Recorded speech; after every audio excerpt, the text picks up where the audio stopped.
Olá a todos e a todas, eu sou o professor Evandro Luiz Lopes, sou professor do Programa de Pós-Graduação em Administração da Universidade 9 de Julho e eu estou aqui hoje para falar para vocês sobre uma pesquisa que a gente está iniciando, ela ainda está em desenvolvimento, que é uma pesquisa que vai estudar, que está estudando na realidade, os efeitos da ruptura de estoque no varejo, né? Então o título da pesquisa que está sendo feita em parceria com uma doutoranda do programa de pós-graduação, a Eliane Herrero, ele se chama Puxa daqui e estica de lá, um estudo experimental sobre os efeitos do out of stock no varejo. A gente usou o out of stock porque é um termo academicamente mais conhecido. No mercado é conhecido como ruptura de estoque, né? Então a gente já sabe que o processo de decisão de compra dos consumidores ele é muito orientado a dois fatores, né? Os fatores internos e os fatores externos, né? O fator interno é aquele mais ligado à psicologia da pessoa, né? Então a disposição que ela está e até fatores situacionais, a energia que ela tem, o cansaço, a predisposição a se engajar em processos de compra ou não, então são fatores internos. E os fatores externos são aqueles fatores que o marketing controla, que as empresas podem gerenciar, né? Então, por exemplo, percepção de preço, percepção de qualidade de serviço, percepção de atendimento e um fator muito importante nesse processo é a percepção de disponibilidade. Então, o que é a disponibilidade? É quando você vai num supermercado, numa loja qualquer e você encontra o produto que você quer no momento certo, na quantidade certa, na exposição correta, fácil de você pegar.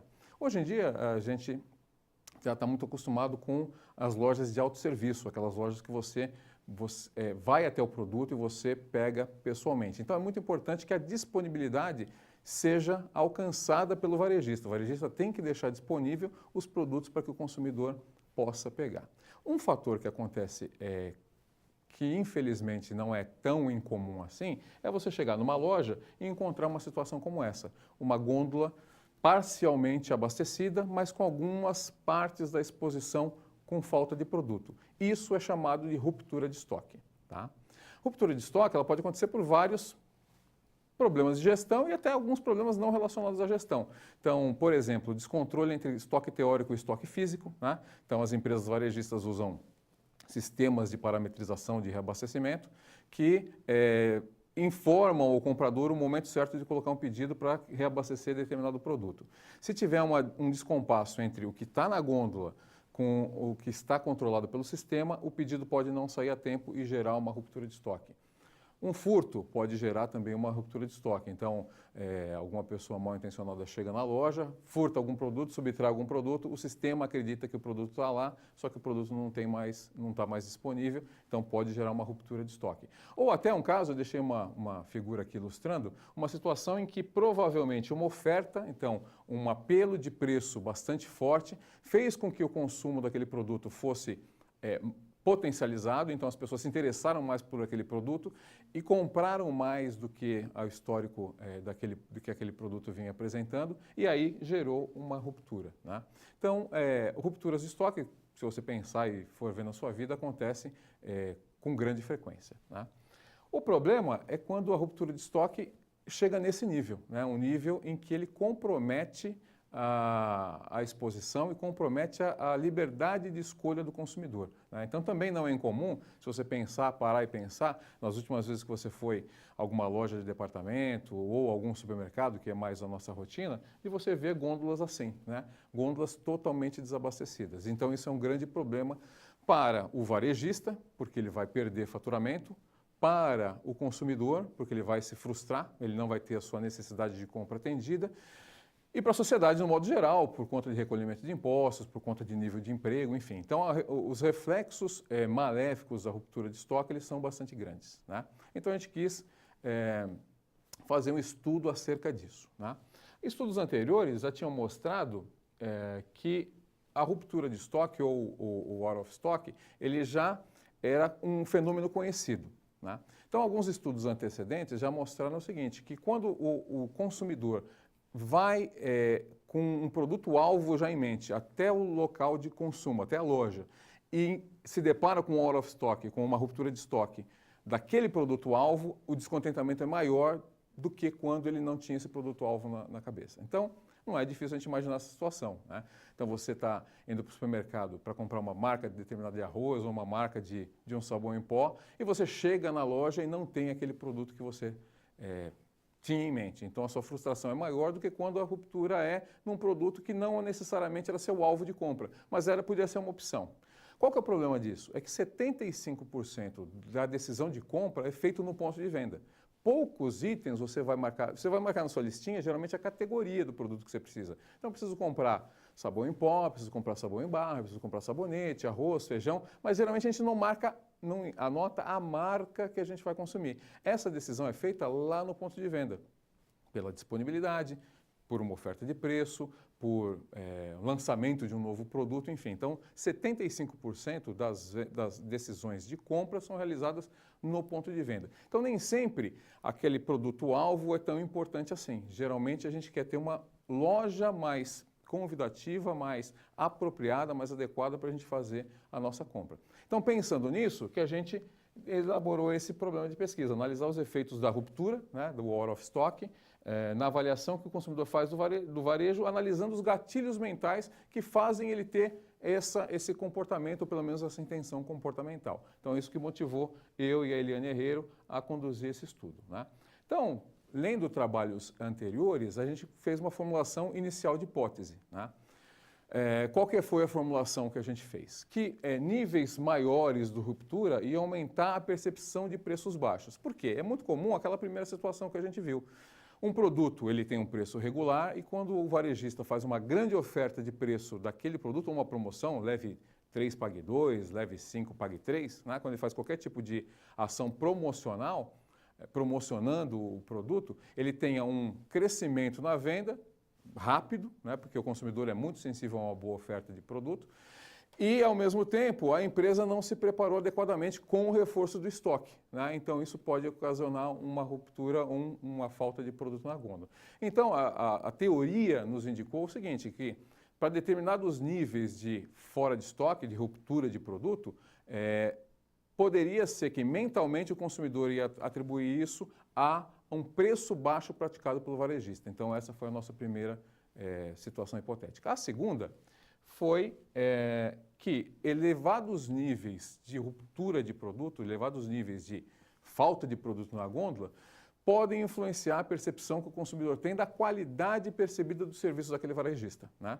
Então, nem sempre, a ruptura também pode acontecer, mesmo o produto estando na loja, mas de repente ele está no estoque, ele está misturado, ele está apresentado junto com uma outra categoria. Então, vamos supor, você vai comprar um óleo da marca A, chega na gôndola não tem aquele óleo, porque ele está junto com os azeites. Óleos e azeites são categorias similares, mas diferentes. Dependendo da qualidade da operação, do treinamento que é dado ao operador lá da loja, ele pode fazer a exposição errada, principalmente se a empresa não tiver guias de exposição, ele pode fazer uma apresentação errada do produto e, na percepção do consumidor, isso ser uma ruptura, mas o produto está lá na gôndola. Ou até pior, né? O varejista recebe o produto lá na sua loja, deixa no estoque, não coloca na área de vendas, o produto está lá disponível, mas está indisponível, está disponível para o varejista e indisponível para o consumidor. Então, esse é o pior dos mundos. Então, provavelmente, uma percepção de ruptura maior, quanto maior a ruptura, maior a percepção de um problema de qualidade de serviço do varejista. Então, é isso que a gente foi testar no estudo 1, né? Para esse estudo 1, a gente usou 223, ouvimos, né? A gente testa com 223 estudantes universitários, 54% eram homens, idade média de 21 anos, e todos tinham experiência de compra.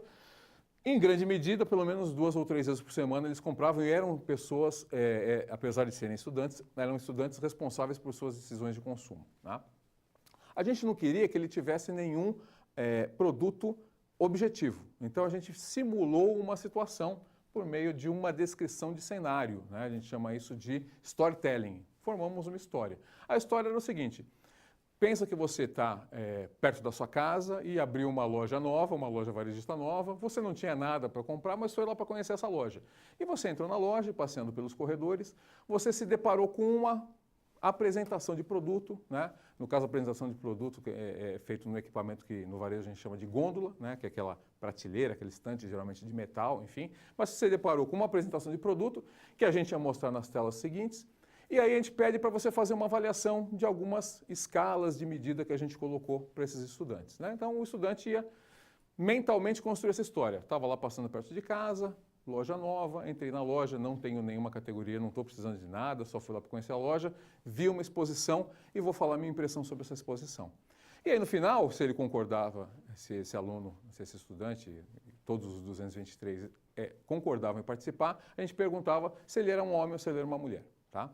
Se ele fosse uma mulher, a gente aleatoriamente apresentava uma das 6 situações que eu vou mostrar aqui para vocês. Então é uma gôndola, uma apresentação de produto, completamente abastecida. Aqui não tem nenhum problema de ruptura, então é 0% de ruptura, 0% de out of stock.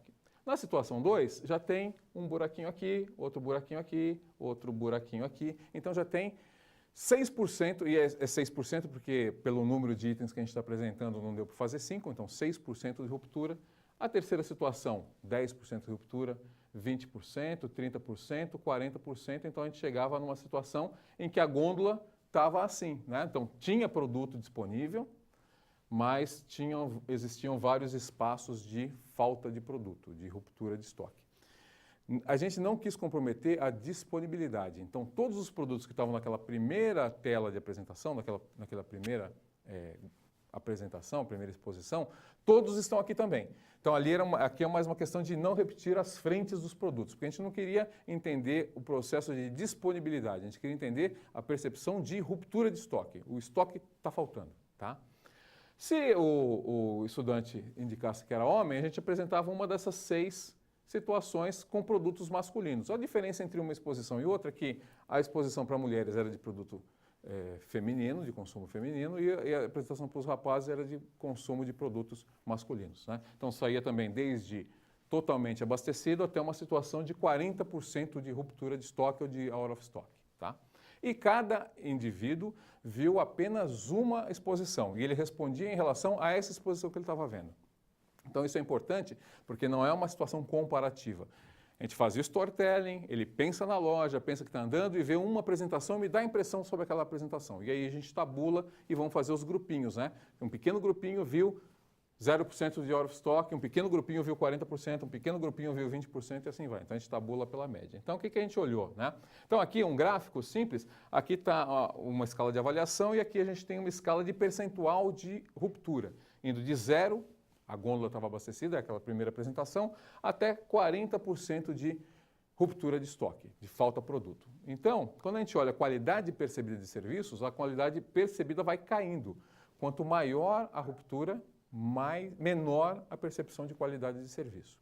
Quando a gente olha percepção de preço baixo, quanto maior a ruptura, maior a percepção individual média, né, de que aquele revendedor, que aquele varejista, pratica uma política de preços baixos. Então a gente confirmou as 2 hipóteses, né? Tanto a relação negativa entre ruptura de estoque e qualidade percebida, quanto a nossa perspectiva de que haveria uma relação positiva entre percepção de preço baixo e falta de produto. E aí a gente usou uma outra medida, né? Uma medida que a gente não elaborou uma hipótese a priori, que foi ver a intenção de compra. Porque no final o que vale lá para o varejista é o quanto o consumidor quer comprar, ou quanto ele compra na realidade da sua loja, né? Quanto ele compra, quanto ele quer recomendar para outros comprarem, enfim. Então a gente mediu também a intenção de comprar dada aquela apresentação, comprar naquela loja dada aquela apresentação que o estudante viu. E o que aconteceu? A gente encontrou um fenômeno que ainda não tinha sido mapeado pela literatura, né? Nem estudo anterior nenhum tinha visto isso com clareza. Então, a intenção de comprar vai subindo conforme vai aumentando a ruptura. Em algum momento ela chega no máximo e depois ela cai. A intenção do consumidor comprar naquela loja diminui se a ruptura é muito alta, né? A gente tem empresas no mercado que tem um investimento enorme na operação para ficar cobrindo o buraco, tá? Então, por exemplo, o Walmart Estados Unidos, o Walmart Brasil, eles têm uma equipe muito grande para quando dá a ruptura de um produto, eles irem lá, cobrirem a frente, eles tiram a etiqueta, põem outra, então tem uma grande equipe, um esforço muito grande para não aparecer ruptura, porque eles acham o seguinte, o consumidor entra na loja para ver produto, não para ver buraco. Então eles vão fechando os buracos e tem equipes muito grandes. Tem uma reportagem na BBC que estimou que eles investem mais de $1 bilhão anualmente só com essas equipes de fechar a apresentação de produto e de fechar ruptura de estoque. O que a gente encontrou aqui é que, em grande medida, eles estão certos quando a ruptura é muito alta, tá? Quando falta muito produto. Mas quando tem uma ruptura controlada, mediana, a intenção de compra é até positiva. Então, a gente questiona agora, empiricamente, ou nesse teste, a gestão de ficar fechando, de ter um investimento tão grande assim em fechamento de produto. Bom, esse foi o estudo 1. E aí, no estudo 2, a gente quis entender uma outra perspectiva, a influência social. Por que o consumidor vai achar ou vai pensar que... por que ele pensa que quanto mais falta produto, mais barato é o preço? Evidentemente, isso é uma coisa que pode estar já introjetada na nossa perspectiva de consumidor, mas a gente queria entender exatamente qual é a perspectiva que faz isso acontecer. E buscando na literatura, uma possível relação é a inferência social. Então, não é só se eu encontro ruptura na loja que eu acho que ela vende barato. Mas é se eu encontro ruptura na loja e eu acho que as pessoas que compram naquela loja têm um perfil parecido comigo. Né? Tem uma inferência social, eu tenho uma inferência social simétrica com aquele público consumidor. Por quê? Porque se falta produto, né? Se falta produto porque ele está barato, eu acho que aquele grupo que está frequentando aquela loja tem um perfil demográfico, um perfil social, um gosto parecido comigo, um senso de oportunidade parecido comigo. E por isso que ele foi lá e comprou mais produto. Né? Então é isso que a gente resolveu testar numa outra hipótese, que é a influência social vai mediar. O que é mediar? Ela vai ser intermediária na relação entre a ruptura de estoque e a intenção de comprar, ou melhor ainda, o que a gente testou aqui, vai mediar, né, vai estar no meio da relação entre ruptura de estoque e percepção de preços baixos. E aí a gente fez o nosso segundo estudo com 108 outros estudantes universitários, e aí a gente usou todo mundo, alunos de engenharia civil, todos homens, porque a gente queria mudar também a categoria. Eu e a Eliane, a gente propôs ver também numa categoria diferente daquela de higiene e beleza que a gente viu no estudo 1. Então a gente usou 108 estudantes universitários, uma idade também de 23 anos na média, e todos da mesma forma responsáveis por suas decisões de compra e frequentadores de ambientes varejistas. Né? E aí a gente apresentou para um grupo, aleatoriamente, então também tinha a mesma história. Imagina que você está perto da sua casa, inaugurou uma loja de alimentos agora e você foi lá conhecer e você não tinha nenhuma compra a fazer, nenhum produto-alvo, e você foi lá para conhecer realmente, estava andando nos corredores e se deparou com uma exposição assim, e mostrava para um grupo desses 108 a exposição sem nenhuma ruptura. Para o outro grupo, a gente mostrava assim, 40% de ruptura de estoque. E a gente foi medir as mesmas coisas, né? Qualidade, só para fazer uma checagem do nosso estudo anterior, mas o mais importante, a gente foi ver estatisticamente a relação entre como que isso despertava a influência social. Tá? Então a gente usou uma escalinha de influência social. Aqui é um gráfico mais estatístico, mas trocando em miúdos. A ruptura de estoque ela não tem uma influência direta na percepção de preço baixo. Ela é sempre mediada pela inferência social. Quanto mais falta produto, mais eu acredito que aqueles consumidores daquela loja são parecidos comigo, e quanto mais isso acontece, quanto mais eu acho que os consumidores são parecidos comigo, maior a percepção que eu tenho de preço baixo daquele varejista. Né? Então isso mostrou uma relação totalmente mediada. Não é porque está faltando produto que eu acho que o preço é baixo, mas é porque eu acho que as pessoas que frequentam lá são parecidas comigo, têm o mesmo perfil de compra que eu. Então, a discussão foi basicamente isso, né? Como que as heurísticas mentais, como que as pessoas pensam e como elas reagem aos estímulos que o marketing consegue fazer na loja. Então, as recomendações gerenciais que a gente tem com esse estudo, que ainda é inicial. A gente já estamos coletando o terceiro estudo, que é para ver uma outra relação, e no final a gente espera ter um conjunto de 4 ou 5 experimentos diferentes para entender exatamente como que funciona a situação de ruptura de estoque na cabeça do consumidor quando o produto não é alvo. Tá? Então a primeira recomendação é que existe um nível aceitável de ruptura, né? Existe um nível aceitável de faltar produto na gôndola. Então os varejistas, evidentemente, porque ele faz uma curva em U invertido na realidade, né? Então o volume de ruptura vai aumentando, a intenção de compra aumenta. Em algum momento ela cai, então existe um ponto ideal. Né? Então o varejista ele pode pesquisar com o seu consumidor especificamente para entender qual que é esse ponto ideal. Porque isso aumenta até a intenção de compra, porque vai despertar uma percepção de preço. Essa loja tem bons preços, a mercadoria está girando, não tem mercadoria velha, sempre tem novidade, por isso que eventualmente falta um pouquinho de produto. Então existe um nível ideal, então não precisa ter aquele desespero para ficar cobrindo o buraco na gôndola. A segunda recomendação é que a percepção de similaridade entre consumidores tem que ser potencializada. Se eu não acredito que o consumidor daquela loja é parecido comigo, provavelmente a ruptura não vai me dar, provavelmente não, com certeza a ruptura de estoque ela não vai me dar uma relação, uma percepção de preço baixo. Ela vai me dar uma percepção de problema de qualidade de serviço, né? Então, como que o varejista pode fazer? Ele pode incentivar que as pessoas se sintam numa atmosfera de pessoas parecidas, de inferência social alta. Então, se o seu consumidor é mais idoso ou menos idoso, usa a comunicação promocional, usa propaganda, cartazes com essa perspectiva. Se o seu consumidor é basicamente, ou tem grande parte de mulheres que têm filhos, mulheres casadas que já têm filhos, então usa isso na sua sinalização, na sua comunicação. É aumentar na loja a atmosfera de que as pessoas são congruentes entre si. Isso é importante. Então você tem que conhecer, o varejista tem que conhecer o seu público, conhecer o perfil desse público majoritário, né? E focar suas ações para que a atmosfera, o ambiente da loja reflita este grupo, tá? Porque isso vai fazer com que eventuais rupturas gerem percepção de preço baixo. E a terceira é que equipamentos de exposição dinâmicos são melhores que equipamentos de exposições estacionários. Por quê? Porque até um determinado nível a ruptura é interessante para o varejista, porque ele aumenta a intenção de compra, mas passando de um determinado ponto ele não é. Então é mais simples você fazer uma manutenção da exposição, por exemplo, com equipamentos dinâmicos, equipamentos móveis de apresentação de produto, do que com equipamentos fixos. Aqui você vai ter que ter muita gente mexendo em produto, fechando o buraco. Aqui não. Você vem, tira uma cesta, coloca uma outra, ou aumenta o espaço entre as cestas, a exposição fica bonita, vai ficar agradável, o seu consumidor vai comprar e vai inferir que você tem uma qualidade boa de serviço e que você tem uma boa política de preços, né? Então, no resumo é isso. Nesses dois estudos iniciais são essas as recomendações gerenciais que a gente tem que fazer. E aí, nos próximos experimentos que nós estamos conduzindo, outros insights podem surgir e a gente volta aqui para conversar com vocês, tá bom? Queria agradecer, meu contato está aqui. Obrigado pela atenção.